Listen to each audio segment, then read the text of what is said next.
You're listening to this episode on Spotify, Apple Podcasts, or YouTube. Hit that subscribe button and leave us a comment. It would greatly benefit the show. You introduce the show because you always ask the first question anyways. Oh, but I like to hear you more. Will you keep this in? Yeah, sure. Alright. Which camera? Hello and welcome to Movie Vaders with the Farx brothers. I'm Kirk.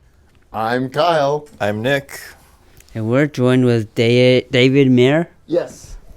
Kyle, you always ask the first question. Go ahead. Oh, screwed up the word David. Is it David or Dave? David Mair, right? Either one is acceptable. Okay. No strong preference. And you are a doctor, right? Like the correct professional type. And to be for all legal purposes, you are here as a hobbyist, and all of your opinions are that of a hobbyist, unrelated to any medical license you may hold. Yes. Yes. Oh, wait, hobbyist as a doctor? What do you mean? Well, just okay. So if someone were to look at filmmaking, we are not giving legally binding professional advice. We are not licensed by a board.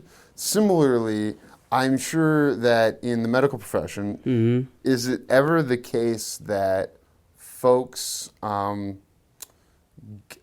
do their own research and then sometimes come with preconceived notions? This isn't me trying to make any sort of political statement, but like, you know, don't people try to do your job for you, and that's like not a little helpful? bit. The other thing is, like, you can't comment. Like, if I was to diagnose a known, or claim to diagnose a known public figure or something, that would be inappropriate because I haven't interviewed them or had them as a patient, or, you know. So, but I could, in theory, say like, well, these are some characteristics of, you know, someone with this diagnosis or something. But yeah, so all the hallmarks of collusion have occurred, but you don't know for sure that it was actual collusion. Yeah, I understand. And actually, what I think, so you're a filmmaker. Fair to say. Sure.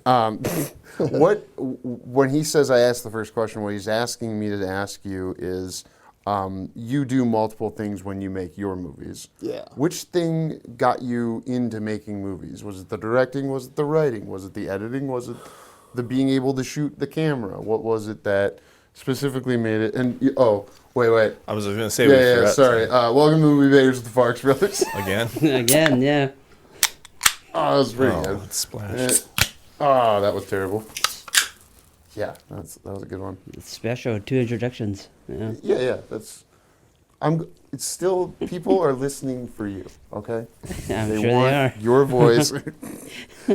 So I hope that was enough vamping, David. For what is? I already managed to spill on myself. Oh yeah, Sam. I got a little wet right here. You can see it. I hope it's showing. Your chair's getting wet a lot. Yeah. Well, you know, sometimes when I sit in it. Yeah. You get it? Yeah, I got it. Yeah. I think you need to see a doctor, but yeah. Okay, Benjamin Shapiro. If it's getting that wet, you better see a doctor trying to produce that much liquid. So, writing, is it? Or I honestly don't know that there's one particular thing that drew me into it. I mean, I've been interested in it probably the whole process since high school, and that's when we really, like, my friends and I in high school made a lot of short little films, and this would have been back in the early 90s, so it was shooting in sequence on a very terrible camcorder. And for school or just for fun, just you for and your fun. friends? Yeah, yep. And when doing this, did you ever think, maybe I will pursue this professionally before becoming a doctor? Yes, I did think about that, and I guess in some... Yeah. Probably not so much anymore, but there's always this part of me that's like, you know, maybe I should consider going all in and moving to California. And really, still, you have 3 kids. yeah, I know. That's why I'm like, probably not. And I'll be like in my 60s and be like, time to go to California and try to break into the film industry. But that's probably It could happen. You never know. yeah, probably not. But If you have FU money. yeah, you know, exactly. Which I mean, I got kids to finish raising and get through college and stuff like that. Yeah, so. you got 1 in college and 2 looking at college in the near term. In the near term, yes. My kids are way away from that. The earliest one will be 13 years from now. Okay. So I've got a little You got a bit little of time. Yeah. So you didn't pursue this, it sounds like, because, hey, I want to do some lowercase c conservative things like start a family, be married, buy a house, and that's not as achievable Even Nick here has, our brother Nick he's bought a house. He's single, ladies. So am I It's on the market again. Gotta get it out there anyway. Get it so out, is Kirk, but Yeah. are we close? Don't yeah, worry about your I think life. I think my personality type is not. I'm sort of risk averse, I would say, and so like a clear trajectory path where I knew there was pretty much for sure going to be work, and and that I was, in school. I was good at, and I liked science and that sort of thing. So that was certainly something that I thought was a kind of more guaranteed route to go. And like going all in on film was a pretty risky proposition, because even a lot of times people can be very good, but there's no guarantees whatsoever. So. But the good doctors all find work, don't they?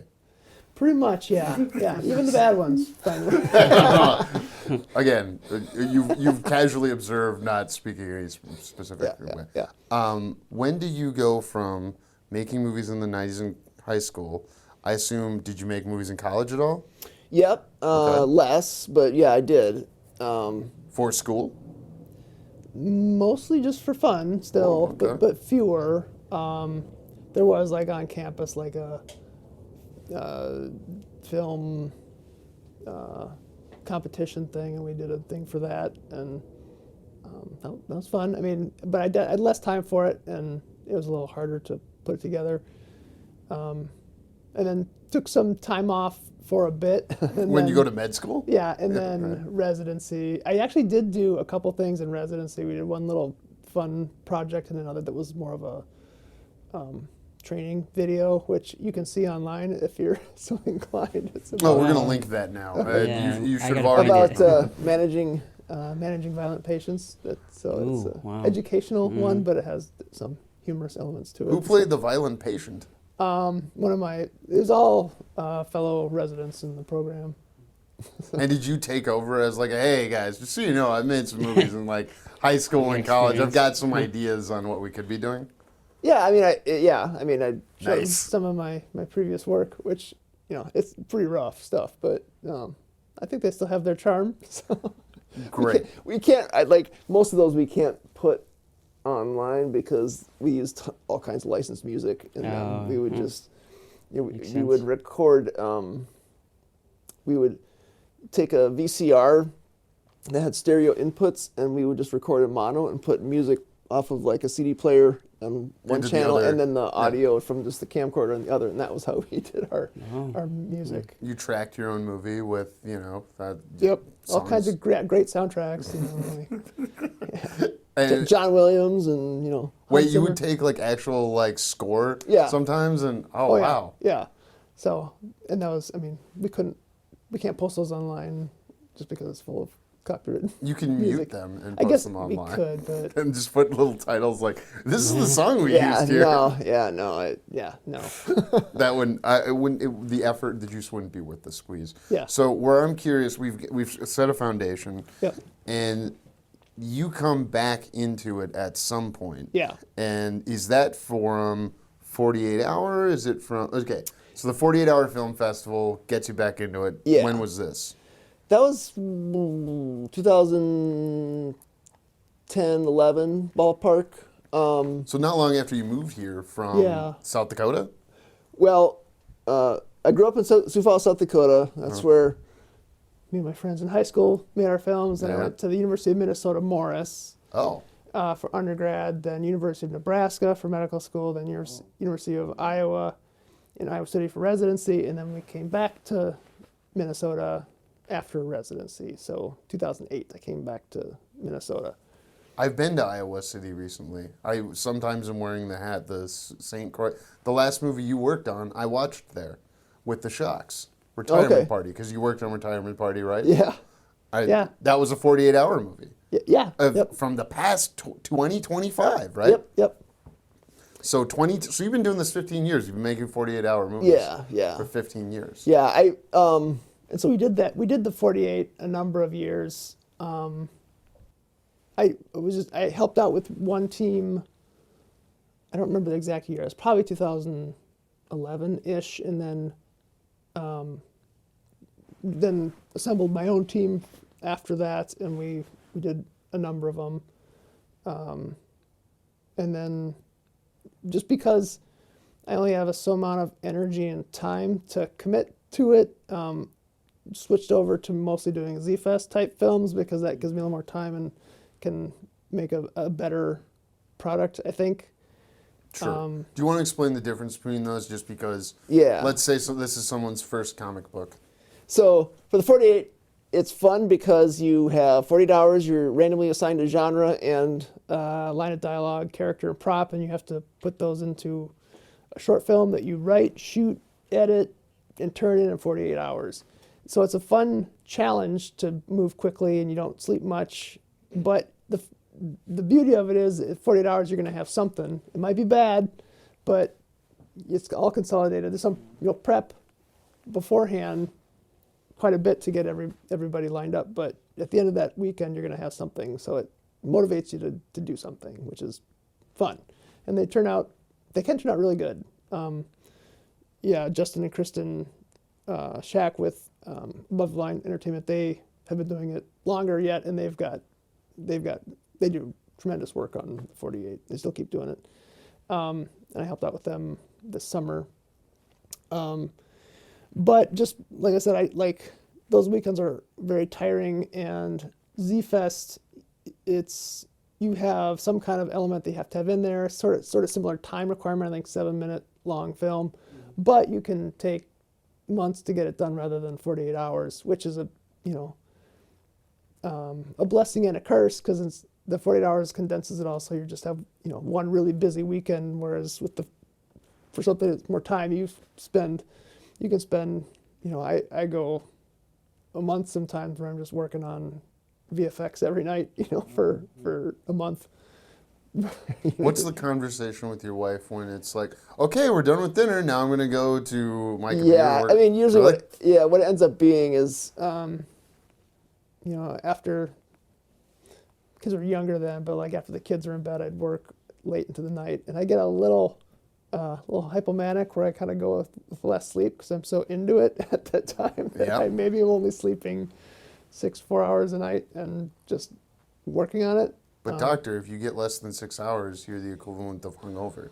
Yeah, but you can go a few days with less sleep. Again, not medical advice, but wait, hypomanic, I've never heard that's the word for... Well, yeah, you've heard of bipolar disorder probably and mania. But hypomania is sort of a less severe form of mania with, so not to go too far into it, but, with someone who's in a full-blown manic episode may go days without sleep or just 1 or 2 hours for weeks at a time.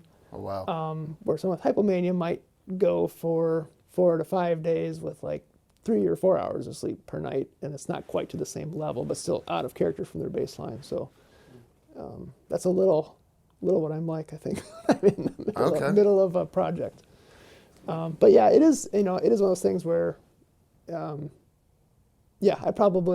I know it's tough to, being a responsible parent and employed person to be working that many hours on something outside of it. So yeah, and that's right now, I don't really have anything cooking because it's just my time has been taken up with other things. Hey, your movie made it into TCFF with the Shocks, so that counts for something, and that was just a couple weeks ago. But yeah, and that was that wasn't a huge time commitment for me. So what did you do on it?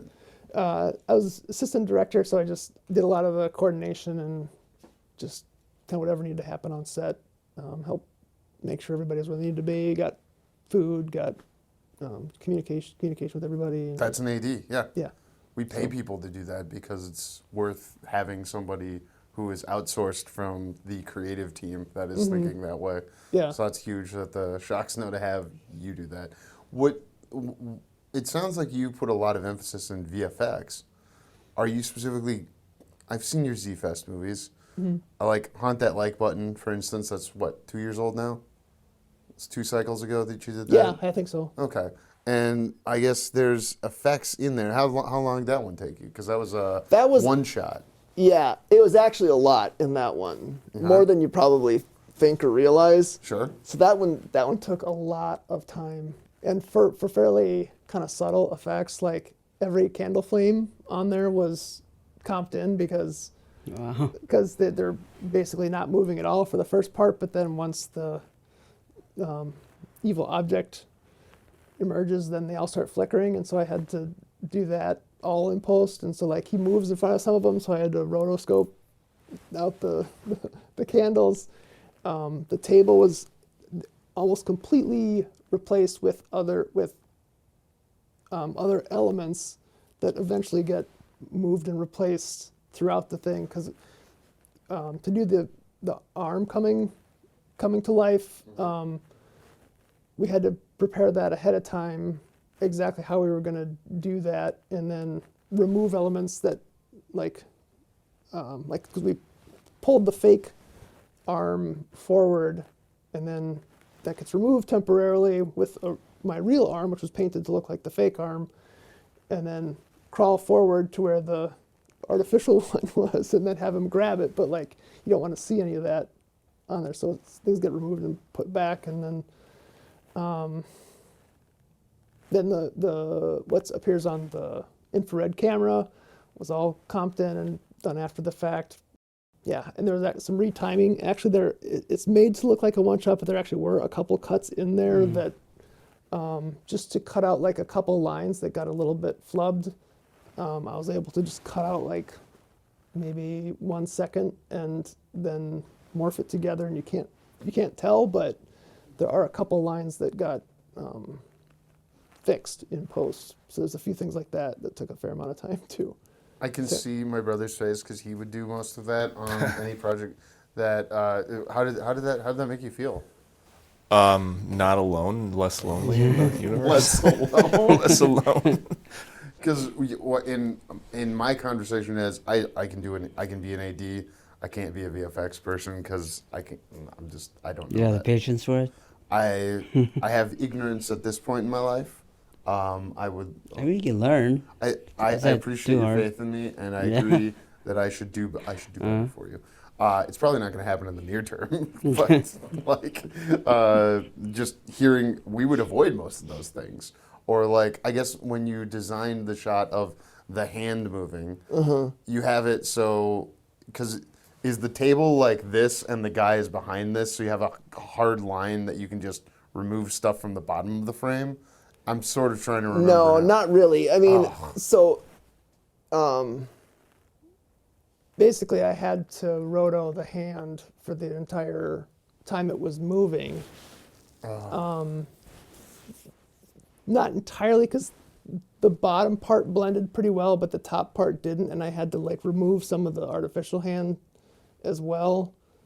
And are you doing this all in After Effects? No, I mostly use DaVinci Resolve. It's got the VFX Fusion? built in. That's based on Fusion. Okay. So I used Fusion previously. Oh, cool. So they took a program called Fusion and like borged it into the. I'm sorry, I couldn't think of anything. They basically added an effects I had to catch it. tab within Resolve that's essentially Fusion. They bought Fusion. That used to be its own thing, and then they bought it and then incorporated it into Resolve. Growth by acquisition. I work in tech. I know how ugly these things can get. But Nick usually complains about how Adobe cobbles things together. It sounds like DaVinci Resolve, they integrated Fusion well into the program. Yeah, it's not, well, maybe it is now, because I haven't used it at all. When they first put it in there, it was more limited, but they've fleshed it out, so it's almost the same. It has almost all the same features now. Oh, all right. So it works pretty well. To me, it makes more sense than After Effects, just because of the node-based system instead of the layer-based system. I don't know if you. I definitely. Well, so I can never. I haven't gotten a good grip on Fusion, even though I've like gone into it from Resolve. I like the nodes. I definitely get like the nodes in the color, like how that all works and how like I end up describing it to people sometimes who are new to like think of it like an assembly line. You know, like this happens here, and then that output becomes the input of the next one. I find it very easy to understand in the color page, but with Fusion it's different, and I don't really I mean, I get like how inputting this and you're spitting that out, but it's a little more complicated, it seems. So I haven't really grasped it yet. It's probably because I learned that first before. I've done some stuff in After Effects as well, and that seems to have worked quite well. So, I mean, it's probably just because I was more familiar with it and I just went with it, I guess. And you're teaching these things to yourself project by project, I'm guessing? Pretty much, yeah. Oh, wow. School of YouTube and trial and error, which is probably why it takes me so much time, is I don't exactly know what I'm doing, and it's trial and error and figuring it out and watching some tutorials and that sort of thing. So isn't that what you do in your professional life? Is you end up watching, you go on Reddit and then you learn how to do something? And like every profession? As long as you're not watching YouTube videos of being a doctor, I think we'll be fine. No, fortunately, yeah, don't need to do that, fortunately. So there's an interesting thing that my brother hit on earlier when he said hobbyist. We're struggling, and we're not asking you in your medical professional capacity, but we have a negative mindset towards the word hobbyist when it comes to describing making movies, because our aim, Nick is a professional, Kirk is a semi-professional. I mean, you're professional in commercial and industrials. Yeah. All of us at best are semi-professional in narrative, because there isn't like a narrative industry locally. Yeah. So that's why we're like, oh, we don't want to use the word hobbyist because we think that it's like Voldemort and it keeps the semi-professional thing from growing. And I'm not looking for a diagnosis or anything other than just... Yeah, but to be fair, other hobbyists have called themselves hobbyists. So other people have called themselves hobbyists. So I think why do you feel like you don't like the word when other people are fine with it? Thank you, doctor. The reason is because I think it's a mindset thing. Mindset? The mindset of, if I think I'm a hobbyist, then I'm a hobbyist. And that's all this, work product is ever going to be. Now, a short is never going to make money unless it's a piece of a larger thing, typically. So what I like about Z-Fest and 48 Hour is you get hobbyists, semi-professionals, and professionals. Like, you get somebody who you worked with the Shocks, full-time professionals, who are like, now we got to do a narrative thing, and this is outside of our work. So even for the professionals, it's still adding on in a way that is an equalizer to some degree, if that makes sense for the narrative. How do you feel towards the negative emotion I've developed towards this one word? I don't know. I guess I don't have a strong opinion on it. Well, how do you define yourself working in the film industry? I guess for me, it's sort of maybe just an excuse to be like, don't judge me too harshly because I'm just a hobbyist. So, like, that's fair. If something I do turns out pretty bad, I can just be like, well, at least I don't depend on this for my livelihood or something. I don't know. But, and also, it's a money-losing proposition for me. I mean, it's more like, instead of golf clubs or, I don't know, whatever other people do with their spare time and money. Yeah. It's, for me, it's my, it's camera equipment, and my time goes into this sort of thing. So it's my, I'm doing it for fun, I guess, is the distinction for me. It's, but not that you can't have a job that's also fun. No, I think but those are recent shifts in people's relationship to work. It's a modern concept to go, oh, I can enjoy my job. If you enjoy your job, you'll never work a day in your life. Yeah, which I'm sure. I mean, even if like, say, all of us were professionals in the industry and making, I don't know, enough money to own a home and support a family. Yeah, or beyond that, and we're like extremely wealthy. Like, there'd still be days you would dread it and not like it, right? I mean, so, and be stressed out. Like, I think about that sometimes. Like, if you think about the budgets or some of these films, and like how would that be if you're on set and you're worried about, like, is this actually going to work? And I think aspects of that would be quite stressful. I think about it in relationship to like the salaried portion of what I make in my job. Like, if I thought about every minute at work as, well, this is X percentage of, but my work isn't I don't work in a perfectly linear way to where each hour is fungibly worth every other hour. Some hours worth 10 times more than another hour. And ideally, I have a bunch of those and not the other kind. And so 100% hear you. And I think that a good counter to my hobbyist argument could be if the mindset helps you relax and enjoy yourself, happy, relaxed people do better work, usually. Yeah. I guess it's also just to clarify that, like, I am doing this for fun, and I'm not, because to me, professional would imply that you're getting paid for it, and I'm definitely, I'm just losing money on this, but that's okay, because I don't view it as, so maybe it's just putting myself in that mindset that I feel okay about the fact that I've just accepted the fact that it's just going to cost me money. Legally speaking, I do not lose money on this. I make money 3 out of every 5 years because I make money as an entertainer that I then spend on entertainment product to build a library of IP that someday will have been worth it. Okay. Yeah. Or I'll die. or I'll Die die trying. before that happens. I'll die trying. There's no law saying you have to be good at business. There's just laws about how many years you are allowed to lose money in a row. Okay, yeah. So if you make money and then all they care about is does it all fall into this same business that you have or something.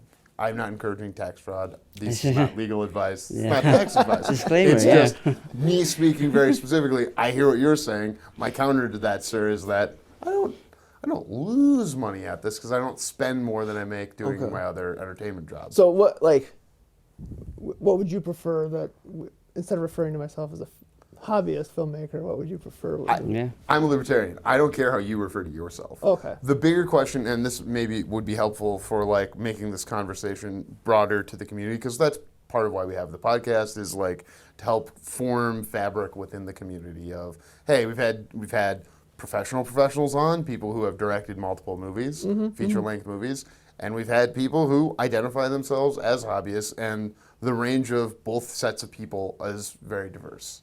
So I don't care how you define yourself, but what I'm more curious about is things like Z-Fest is going through a transition. You've referred to this as a local community that, for whatever reason, is able to get, on average, 50 teams of people for like a decade creating, 57-minute works, which when you do the math, that's like how many feature-length movies Z-Fest puts out. Z-Fest more or less creates 5 feature films of content every year for itself. That's impressive. The problem is like, why isn't that growing to, now there is people who create 10 different web series out of that, and then because they create those web series, then they go on to creating feature films that makes it possible for them to move out of the hobbyist into the semi-professional and finally over to the professional. And I think that just the arts are not designed in a way in both the country, the state, and our local area to where that is possible. It's changing because there's all those kids up in Duluth and Chisholm that are getting full-time work. And one of the questions we're asking folks is, where do you like to see? You've been a part of Z-Fest for as long, if not longer, than I've been doing it, which is more than half the time it's been going. Do you think it is a hobbyist festival, or do you see it as a place where the 3 different sets of people can come together? I think that's one of the nice things about it, is that it's for all people of various ranges of experience and skill and professionalism. Because I like seeing like student films or first time films that are rough, but they're obviously they had a lot of fun with it, and there's a lot of times there's elements of it that are quite good. I mean, that's one of the things I like about it, is that you get all types of films and you can enjoy them for different things.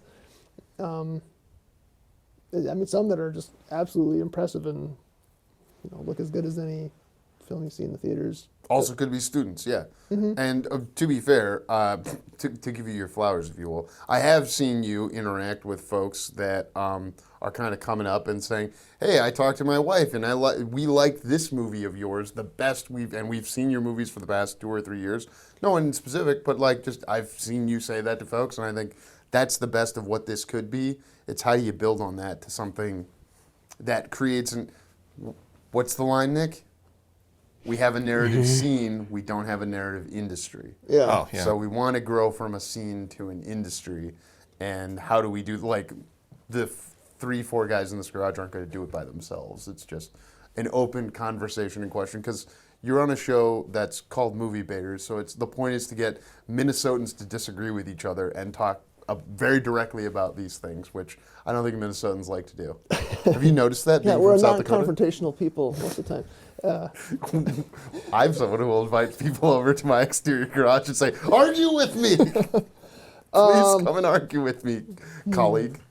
It's hard to, like, I don't know how I would even argue with what you're saying there. This is the I would interview say, segment. it'd be nice to, I wish there was more of that here, because there's certainly a lot of talent, and, like, the theater scene here is very big, and there's lots of good actors, and there's obviously lots of talented people that work behind the camera as well. So it seems like it should be a place that it could be a vibrant film industry here. I wonder how much the weather has to do with it, to be honest. After having done a few things. Canada. Yeah, I know, but yeah. Canada. That's my argument. Canada gets done with taxes. So it's because of the we lack infrastructure here. We don't have studio space. Yeah. I mean, maybe if we had that going, because there's the talent pool here seems like it should be big enough to support us, and maybe just some kind of tax incentive or something. Yeah, I'm so not business oriented or minded that it's just beyond my scope of understanding. It's interesting to have you in as a data point of somebody who is clearly able to accomplish something that is difficult, becoming a doctor, and going, yeah, I never would have considered being into making movies because, like, I'm risk averse. I want to be able to start a family, a married person, buy a house, have kids. That requires money, and in an unstable industry, I've heard other people say, who've committed themselves more economically to the industry, I'm basically saying I can't have kids. And that's damning and makes me sad. And I don't want it to be sad, so that's why talking about it hopefully helps, but I don't know. You're a psychiatrist? Is that the kind of doctor you are? Okay, yeah. Cool. Kirk's going to ask you the last question when we get to it, but I'm going to vamp for a bit unless you're ready. Yeah, go ahead and vamp. Well, I also think that part of the problem is silos, since you brought up, hey, why do we have all these people who are in the theater community and then all these people who have the commercial capability to make, because we have the second most advertising jobs per capita in the Twin Cities after New York, there's a lot of commercial work done here. But why don't those folks mix with the theater folks to be making great independent films? Let's just say 3 horror movies coming out of Minnesota a year made below $2 million for below $2 million that can somehow make, why isn't that happening? Someone hasn't put the pieces together who has a lot more money to fund something like that. Yeah. Hasn't made that, happen, but I think it could from some of the northern stuff. That's my theory, at least. Yeah, I totally agree with that. I've always thought it would be cool to have some kind of horror anthology that's sort of Minnesota-based that you could do. I mean, take some of the teams that do a good Z-Fest film, then you say, how about a 25-minute film, horror-based, and then, or even 20-minute, and then you could have a cool horror anthology that would be, perhaps easier than one full feature, but perhaps not. I don't know, but No, you're not wrong. We've said the same thing ourselves. We didn't go horror anthology. We were doing something else, but then, but it has its own challenge. You're talking about. I mean, yeah. There's a lot of those that came out in the 80s and 90s that I really are quite good. So yeah, 4 Rooms. Yeah.